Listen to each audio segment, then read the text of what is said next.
So fortunately for us, the key to biblical poetic imagery is in the Bible. It's the narrative, the history that's recorded in the Bible.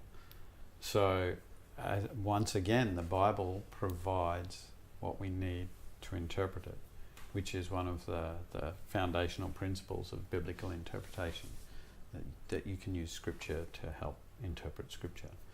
And it's very fortunate that that's the case, because we're fortunate now that we have access to lots of extra biblical materials, but for thousands of years, throughout most of the church's history, we haven't had that much information about the surrounding cultures of biblical times, and it's only through the science of archaeology that we've been able to uncover some of that information.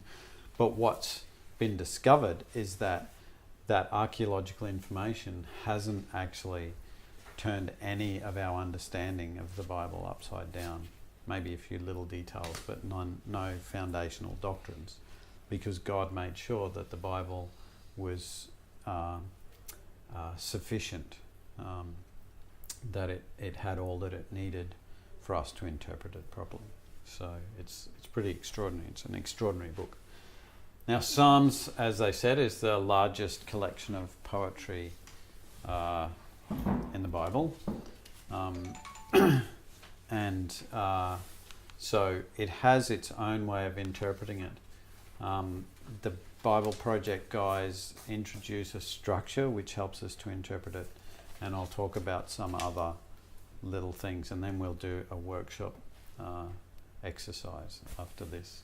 So pay careful attention to this one, because you're going to be tested on it.